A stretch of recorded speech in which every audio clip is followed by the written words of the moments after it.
Okay, today's project is I'm finishing up the 68 Galaxy. I know it's not a 68 Galaxy. It's part of this kit here you can buy. It's readily available online or at certain stores. And basically what I'm doing is showing the difference between just a plain amateur or beginner modeler and, say, a novice, or even if you're an amateur, if you're competing, to get the little details that help you win. I don't know how well you can see it. I'll zoom in here in a moment. But basically, I've done one side. I've done the door handles. I've painted in the marker lights. I've even gone in and done the trim around the vents in the back. I did some washing. I'll tell you what that is in a moment. What I call washing. And I detailed the headlights to give more realistic effect instead of that dull or that shiny chrome look. Also did turn that into this is called a fog lamp, because my car has turn signals up here, so I basically cheated. I don't think this model is accurate to any year, so you make it whatever you want. But anyways, let me zoom in here, show you what I call washing. It's just a technique I use. On the back here, and if the camera will zoom in, fix it zoom. Basically what I've done to give this trim pad on the back a little more realism is I've taken some flat black, over thinned it to where the background kind of just gets a loose bit of black into it. It gives it a more realistic look than just shiny black. I'm going to go try the same technique up here on the front, because the same thing, the back of the grill should actually be kind of, you should actually see into the car, see the radiator, or at least have that blacked out effect. So I'll clean my brush again here. And all I'll do is dip it in some flat black, put some in a little cap I got here to work off it better. And then I just take and dip it in the thinner to thin it out. Just one quick dab and let it dry. Dab it back a little bit into the black to get it mixed in together to where it's nice and watery.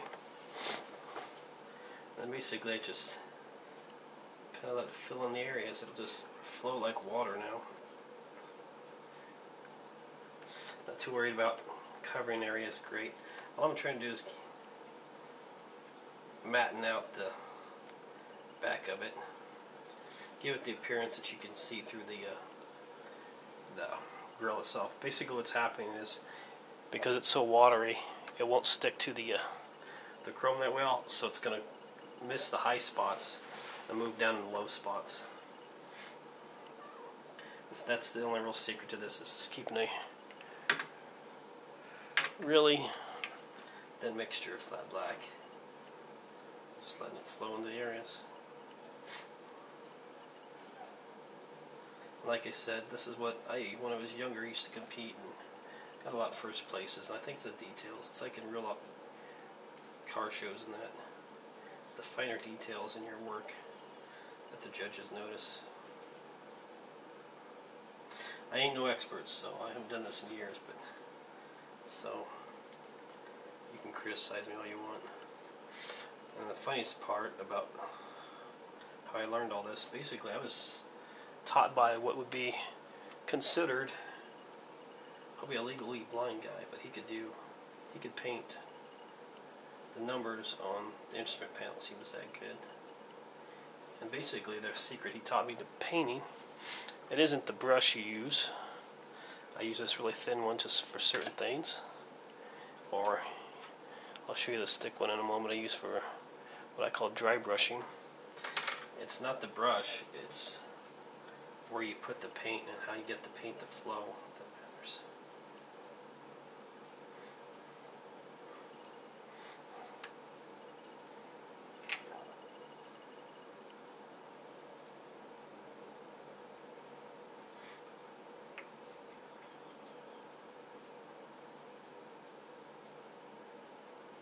Thickening up a bit.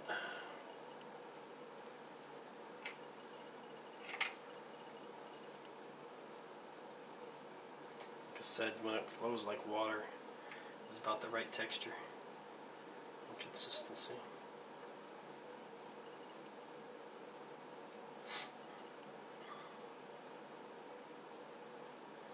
If you do get it on the chrome, because it's so thin, you can just wipe it with your finger.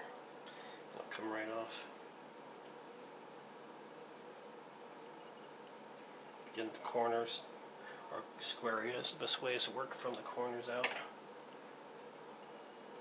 Or even tight areas, it's true. Point the tip into the corner. Let the tip do the work.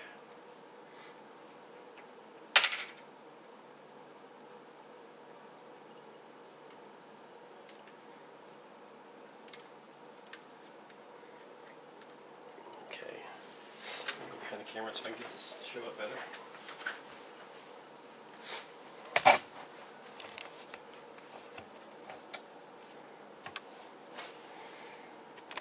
Of course the zoom will not work. There we go. You kind of see it's matted it out. The high spots have stayed chrome. The low spots are now having a light black to them. And it just gives you the detail of, you can see through the grill. Now that we're up close, you can see I didn't do a real good job. Real light, and there's one little heavy spot. That's the problem with doing the trim. You want to go light so you can see the separations, but sometimes they're not molded so well, so you get like thick spots. I should have sanded this molding off since my car doesn't have it, but I can get a better look at the black back. I still got to do those backup lights, do the same technique, and probably should have went a little lighter, maybe thin the white on the headlights. I'll try that real quick here and see how that works for you.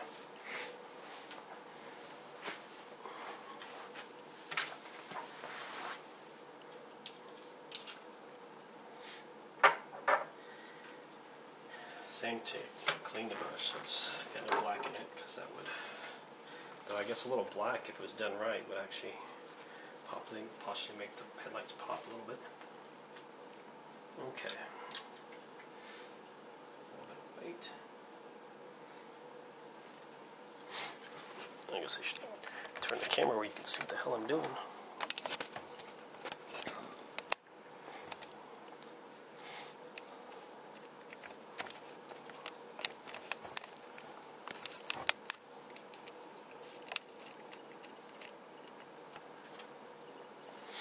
Of course, the reflection is probably not going to work with us, but try it anyway. Just dip it back in the white, or let me sorry, the thinner. Thin it out. See how the thinned out white works. Yeah, it's about the same. Didn't work too well. In fact, I got it a little too thick. That's no problem. You just keep drying your brush. Try to pull the paint out. Actually, I put too much paint on was a problem, but actually the thinned out white does seem to look better.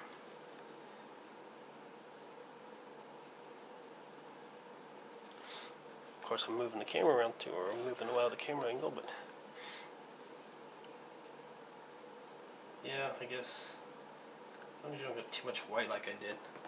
It's hard to see in the camera, I'm sure, but the thinned out white does look better. It kind of lets the chrome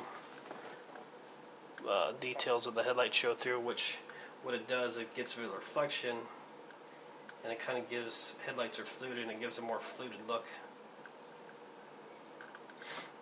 Yeah, it does work better that way. I could use the same technique to finish off what I'm calling a fake fog light down here. Everything's backwards to what I'm looking at. Like I said, for small corners, notice I keep my pinky on there. Work from the corners with the tip. Go with whatever angle the brush wants to work at. It's work whatever the brush wants to do, or the paint wants to do is the secret. Like I said, following the flow, the direction it wants to go. Okay. Now, I'm going to show you the dry brush technique I use. I'm making up these words myself. I don't know what any of the technical terms should be called. Always work from the caps, by the way. The reason being, you never know what's in your paint. Got too much in there. But now, dry brush technique. You'll see this brush near somewhere is already dirty. I haven't cleaned it. I've just used it. The reason being is when a brush is freshly used, it works good too, and you just get a light amount of brush or paint on there. But also when it's already been used, it also works for this technique. With the brush as dry as possible with as little amount of paint. And the reason being is you want to be able to control any accidents. And then I'm actually going to lay the brush down like that and swipe across it. You'll only be able to see what I'm doing if I do it right. When you make a mistake, you can fix it. Just remember to get it quick. That's why a lot of times I keep this brush handy. Go back in the thinner. Just wipe it off. You don't want to do this with a freshly painted body. Luckily I've been working on this thing for years practically, so it's well past dry. Of course my hairs get in there. So, but like I said, flat across, dry as possible. Whoops, big mistake. Fixed. But there, that what would normally be just a aluminum door brush protector with older cars that kept from parking lot dings. And like I said, if your paint's well dry, your mistakes come off. I don't have the steady hand I used to, so I make more mistakes than normal. Or I'd say used to.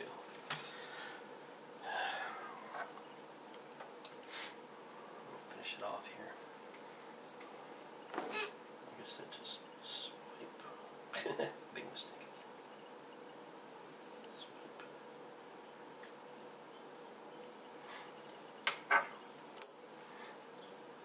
Well, I think what's happened is the brush isn't quite dry enough.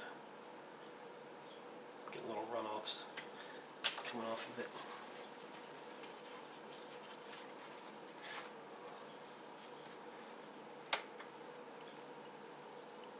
It's a lot harder to fix the trim when you mess it up though, because you got a lot more paint to take off. Actually, I don't look too bad. I'll probably just leave it. Like I said, it's probably going to be really hard to see that detail. About the best way I can make it look better is actually letting the shadow falsely identify it. There you go.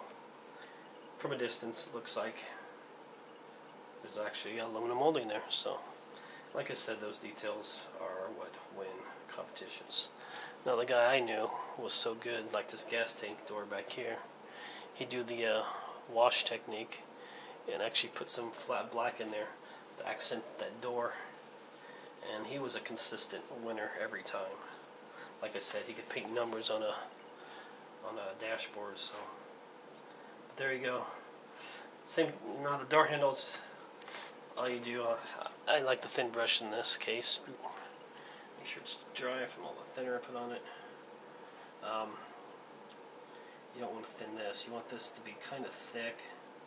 And I actually like to use, I don't know if you can see it. You can kind of see there's a little bulb of paint on the end. That's what I like to work with. And